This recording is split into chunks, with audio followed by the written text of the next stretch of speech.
Fala pessoal, eu sou o professor Lucas Crivellari e vocês são muito bem-vindos aqui no nosso canal. Eu vou pedir desde já que deixem um like, inscrevam-se se ainda não são inscritos e acionem o sininho. Dessa maneira vocês sempre serão notificados quando eu postar algo novo por aqui. Pessoal, esse vídeo está sendo feito para que eu traga de maneira integral a vocês a resolução SEDUC 60 de 11 de setembro de 2024, tá? Ela dispõe, como vocês estão vendo no próprio documento, sobre a posse e o exercício de candidatos nomeados para a cargo efetivo de professor de ensino fundamental e médio do quadro do magistério do Estado de São Paulo e dá providências correlatas. Então essa resolução ela é importante, principalmente para os candidatos aí que fizeram o concurso da educação do Estado de São Paulo, realizado pela Banca VUNESP em 2023 e foram nomeados, estão sendo nomeados para assumir, para ingressar no Magistério Público do Estado de São Paulo a partir do ano de 2025. Então vamos lá trazer essa resolução de maneira integral para vocês. O secretário da Educação, visando uniformizar procedimentos relativos à posse e ao exercício de candidatos nomeados para a carga efetiva de professor de ensino fundamental e médio do quadro do magistério, resolve. Artigo 1º. Os procedimentos relativos à posse e ao exercício de candidatos nomeados para a carga efetiva de professor de ensino fundamental e médio do quadro do magistério serão realizados em conformidade com o disposto nesta resolução. Artigo 2º. O nomeado não receberá convocação ou notificação pessoal para se apresentar na unidade escolar de escolha para posse e exercício do cargo, devendo, preste atenção, para tanto, observar os preceitos legais e regulamentares atinentes à espécie. Artigo 3º. Compete ao superior imediato dar posse ao nomeado, observando os requisitos estabelecidos no artigo 47 da Lei 10.261, de 1968, com alterações dadas pela Lei Complementar 1123, de 2010. Parágrafo único. Cumpre ao superior imediato, sob pena de responsabilidade, verificar todas as condições legalmente estabelecidas para investidura do cargo, se todas, as condições legalmente estabelecidas para investidura do cargo foram satisfeitas, inclusive com referência a grau de parentesco, de acordo com o disposto nos artigos 51 e 244 da Lei 10.261 de 1968. Artigo 4º. O prazo da posse inicia-se a partir da data da nomeação dos interessados em Diário Oficial do Estado de São Paulo, no DOI. E eu já fiz vários vídeos aqui mostrando para vocês, ensinando vocês como pesquisar no DOI. Parágrafo 1º. Fica prorrogado automaticamente o prazo de posse dos nomeados, de acordo com o disposto no parágrafo 1º do artigo 52 da Lei 10.261 de 1968. Artigo 2º. A posse do nomeado deverá ocorrer no período de 21 a 25 de 11 de 2024, a partir da data da publicação do Certificado de Sanidade e Capacidade Física, que é o laudo médico. Parágrafo 3º. Para o funcionário público, o prazo inicial para a posse do nomeado, que, na data de publicação do ato de nomeação, encontrar-se em férias ou em licença, a qualquer título, será contado a partir do dia imediatamente posterior ao término do afastamento, conforme dispõe o parágrafo 2º do artigo 52 da Lei 10.261 de 1968. Parágrafo 4º. A licença a que se refere o parágrafo 3º desse artigo é exclusivamente a que estiver em curso na data da publicação do ato de nomeação, mesmo que o nomeado venha solicitar nova licença em sequência. Parágrafo 5º. A nomeada que é titular de cargo ou ocupante de função, atividade e se encontrar em licença gestante na data de publicação do ato de nomeação deverá usufruir desse benefício integralmente no vínculo docente. Parágrafo 6º. As nomeadas que não se enquadrem na situação prevista no parágrafo 3º desse artigo e optarem pela exoneração ou dispensa do vínculo docente para ingressar no cargo de professor de ensino fundamental e médio após a posse nos termos do inciso 2, poderão, ao entrar em exercício, requerer e usufruir o saldo do período correspondente a licença gestante. Parágrafo 7º. As nomeadas, sem qualquer vínculo funcional com a rede estadual ou as docentes que atuam como contratadas nos termos da Lei Complementar número 1093 de 2009, que, no momento do exercício, tenham filhos nascidos há menos de 180 dias, deverão tomar posse de acordo com o caput deste correspondente, aliás, com o caput desse artigo, e, ao entrar em exercício, poderão requerer o saldo do período correspondente à licença gestante, mediante apresentação da certidão de nascimento. Deixa eu só ajustar a luz aqui, pessoal, porque ela está batendo muito no rosto, por isso que está atrapalhando de vez em quando aqui no reflexo fazer a leitura. Vamos lá. Parágrafo 8º. O nomeado que não apresentar os documentos comprobatórios solicitados no anexo dessa resolução ou não tomar posse dentro do prazo previsto no artigo 52 da Lei 10.061 de 1968, terá a nomeação tornada sem efeito. Parágrafo 9º. Poderá ocorrer a posse por procuração exclusivamente no caso de o nomeado ser funcionário público e se encontrar ausente do Estado em missão do governo. Artigo 5º. A critério do Departamento de Perícias Médicas do Estado, o cômputo da contagem do prazo de posse inicial ou em prorrogação poderá ser suspenso por período de até 120 dias, conforme o disposto no artigo 53 da Lei 10.261 de 1968, com alterações dadas pela Lei Complementar 1123 de 2010, observado o seguinte: inciso 1. Iniciar-se-á a referida suspensão na data constante da publicação em Diário Oficial do Estado. Inciso 2. A suspensão será encerrada na data da publicação do certificado de sanidade e capacidade física, que é o laudo médico, ou ao término do período de suspensão pelo referido órgão médico. Inciso 3. Após o encerramento da suspensão, a que se refere o caput desse inciso, dar-se-á sequência na contagem de tempo prevista para a posse, nos termos do artigo 4º da presente resolução. Parágrafo 1º. Caso a publicação do certificado de sanidade e capacidade física, o laudo médico, não ocorra dentro do período de suspensão pelo Departamento de Perícias Médicas do Estado, ou até o encerramento do prazo legal de posse, o nomeado poderá requerer a revalidação de sua nomeação na diretoria de ensino da unidade escolar indicada no momento da escolha. Parágrafo 2º. Caberá ao nomeado o acompanhamento das publicações em Diário Oficial do Estado de todos os atos expedidos pelo órgão médico competente. Artigo 6º. Deixa eu ajustar melhor essa luz aqui que ela continua me incomodando. Espera aí, antes de eu ir para o artigo 6º aqui. Deixa eu já até ampliar essa página aqui para a tela inteira. E aí eu trago ela para frente aqui e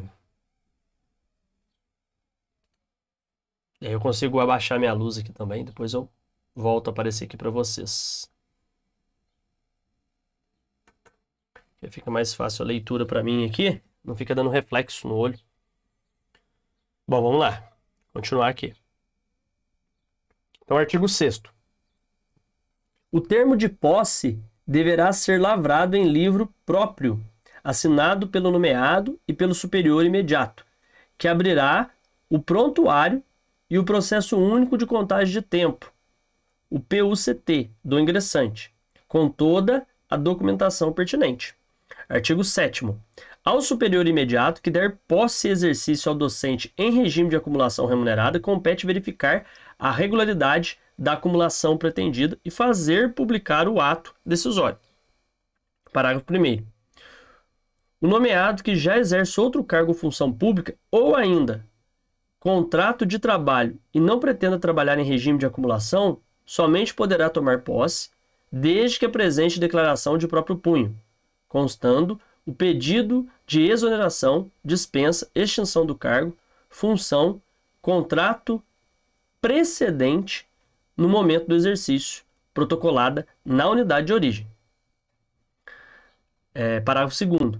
No caso de o nomeado pretender acumular cargo de professor de ensino fundamental e médio, com cargo, função, contrato docente, o superior imediato deverá ter publicado em Diário Oficial o ato decisório de acumulação prévio ao exercício, declarando-a legal, desde que se comprovem preenchidas as condições indispensáveis. Parágrafo 3º. Para fins de acumulação remunerada, o limite de 65 horas semanais não se aplica quando os vínculos forem entre 1. Docente regido pela Lei Complementar número 1374 de 2022 e professor de ensino fundamental e médio ingressante. Ou 2. Professor de ensino fundamental e médio contratado e professor de ensino fundamental e médio ingressante. Parágrafo 4º. Nas situações previstas no parágrafo 3º desse artigo, deve-se analisar a compatibilidade de horários entre os vínculos objeto de acumulação. Parágrafo 5º. Cabe ao superior imediato verificar na plataforma Secretaria Escolar Digital, a SED, a existência de vínculos ativos com a Secretaria de Educação, né? Com a Secretaria da Educação. O artigo 8º aqui, vou até aumentar. Vamos lá. Artigo 8º. O exercício do ingressante deverá ocorrer no dia 20 de 1 de 2025. Parágrafo 1º. O ingressante poderá assumir o exercício por ofício e, mediante requerimento, ser considerado afastado do cargo efetivo, desde que se encontre nas seguintes situações. 1. Provendo cargo em comissão na área da administração estadual centralizada, de acordo com o despacho normativo do governador, de 16/3 de 1977. Ou 2. No exercício de cargo eletivo federal, estadual, municipal ou distrital, desde que o afastamento a que se refere esse inciso comprove-se obrigatório. Parágrafo 2º. O exercício fica automaticamente prorrogado com a publicação dessa resolução, observada a data limite disposta no caput deste artigo. Parágrafo 3º. O ingressante, dentro dos prazos legalmente previstos, será exonerado do cargo se tomar posse, mas não assumir o exercício. Artigo 9º. O ingressante que possua outro cargo ou função pública na alçada estadual e se encontra em licença para tratar de interesses particulares, nos termos do artigo 202 da Lei 10.261 de 1968, não poderá, nessa situação, assumir o exercício do novo cargo, tendo em vista o disposto no artigo 13 do Decreto 41.915 de 97. Parágrafo único. O docente que se encontre na situação do caput desse artigo deverá cessar a licença para tratar de interesses particulares previamente ao exercício no cargo de professor de ensino fundamental e médio, observado o prazo legal previsto para o exercício. Artigo 10.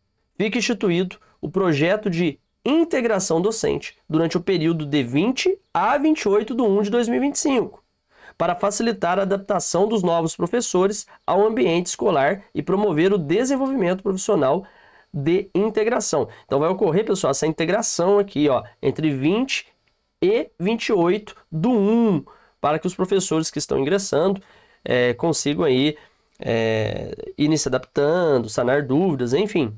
Parágrafo 1º. A constituição de jornada de ingresso, jornada completa ou ampliada, ocorrerá com o projeto de integração docente, sem a necessidade de aplicação de ordem inversa à classificação na unidade de escolha, tempo parcial ou integral. Parágrafo 2º. O ingressante deverá ter o primeiro dia de exercício na unidade de escolha, cabendo à equipe gestora a apresentação da estrutura da unidade escolar, do regimento escolar e da proposta pedagógica. Parágrafo 3º. Nos demais dias, o ingressante deverá acessar a plataforma Ambiente de Aprendizagem, o AVA/EFAP, e realizar o projeto de integração docente, ficando autorizado o cumprimento da carga horária em local diverso à unidade escolar. Parágrafo 4º. Os ingressantes que não cumprirem a carga horária referente ao período de 20 a 28 de 1 de 2025 terá consignada a falta correspondente às horas não cumpridas. Parágrafo 5º. Durante o processo inicial de atribuição de aulas na unidade de tempo parcial para o ano letivo de 2025, a unidade escolar e diretoria de ensino deverão reservar aulas ao ingressante, correspondente à jornada de ingresso, observada a habilitação e classificação. Parágrafo 6º. O docente ingressante poderá se inscrever no artigo 22 da Lei Complementar número 444, de 27 de dezembro de 1985, de acordo com o cronograma. Oportunamente, a ser publicado pela Coordenadoria de Gestão de Recursos Humanos, a CGRH. Parágrafo 7º. Quando a unidade escolar de escolha do ingressante for de tempo integral, o ingressante será automaticamente credenciado ao Programa Ensino Integral, o PEI, em razão do concurso público, devendo ser designado na referida escola e passando a cumprir 40 horas semanais, submetido ao regime de dedicação exclusiva, o RDE. Parágrafo 8º. O docente ingressante no programa Ensino Integral deverá permanecer no programa durante o primeiro ano do estágio probatório, sendo-lhe vedada a participação no processo de inscrição de atribuição do artigo 22 da Lei Complementar número 444, de 85. Parágrafo 9º. Ao docente ingressante no programa Ensino Integral será permitida a transferência de unidade escolar PEI desde que realize a indicação no ato da inscrição no processo de atribuição de classes e aulas. Artigo 11. O docente contratado, nomeado, que não pretenda acumular com o cargo de ingresso poderá solicitar a inclusão do tempo de magistério trabalhado como docente nos termos da Lei Complementar número 1093 de 2009, no novo cargo efetivo, inclusive para fins de atribuição de aulas. Parágrafo único. O nomeado fará jus à contagem de tempo de contrato para o perfazimento do direito às férias, observado o disposto no parágrafo único do artigo 178 da Lei nº 10.261 de 1968. E aí o artigo 12, a Coordenadoria de Gestão de Recursos Humanos, CGRH, poderá 1. Expedir normas complementares para o cumprimento do disposto nessa resolução e 2. Decidir sobre os casos omissos referentes ao processo de posse e exercício. E artigo 13. Essa resolução entra em vigor na data de sua publicação, ou seja, desde 11/9/2024. Aí temos o anexo. Para tomar posse, o nomeado brasileiro nato, naturalizado ou de nacionalidade portuguesa deverá apresentar ao superior imediato os seguintes documentos em vias originais e cópias. Aqui os documentos, pessoal. Deixa eu reduzir um pouquinho aqui agora, para ficar até tudo aqui dentro o máximo possível dentro da tela aqui, ó.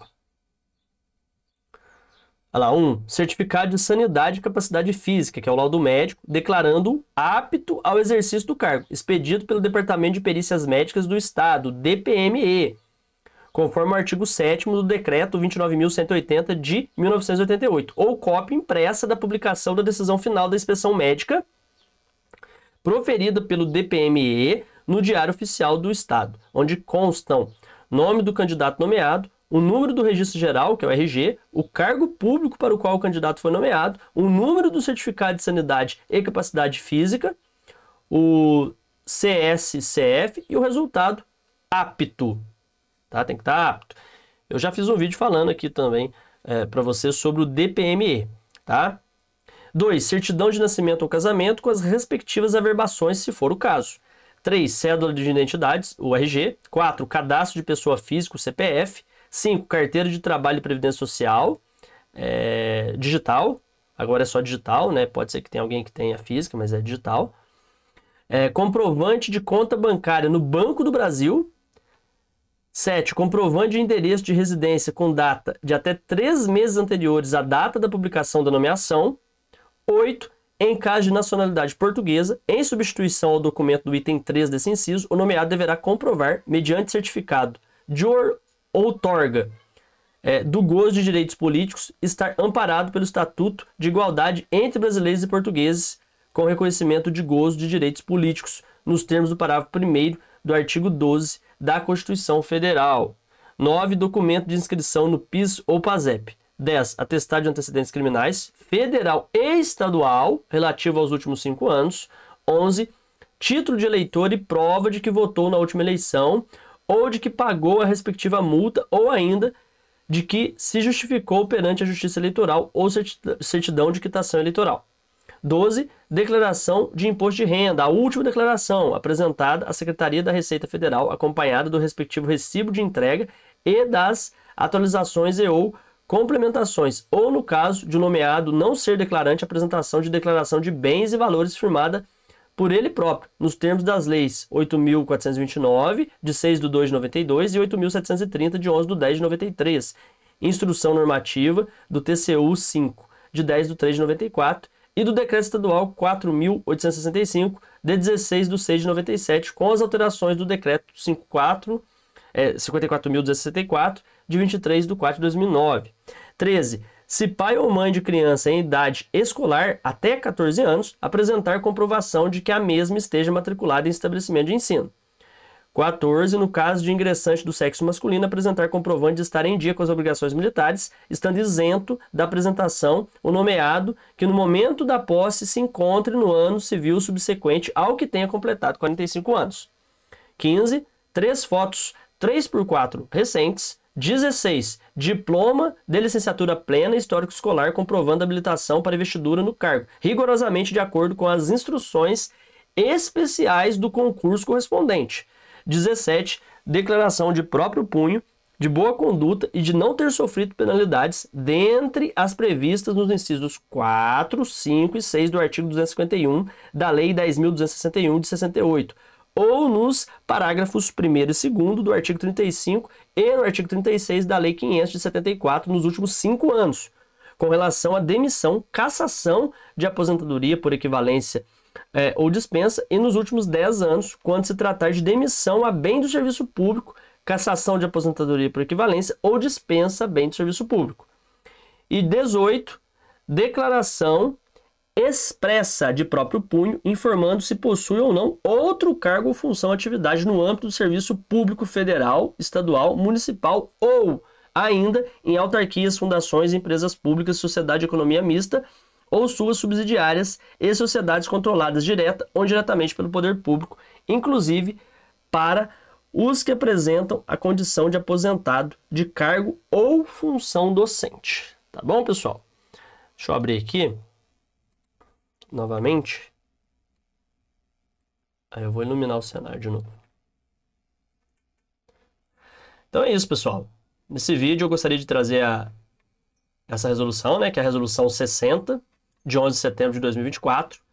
Trouxe ela integralmente, fiz a leitura aqui, para que vocês possam assistir esse vídeo quantas vezes forem necessárias e sempre estarem consultando para sanarem aí as dúvidas, ok? Então, forte abraço, até o próximo encontro. Se foi útil o vídeo, eu peço que deixem um like, inscrevam-se aqui no canal e acionem o sininho para que vocês não percam mais nada, tá bom? Valeu!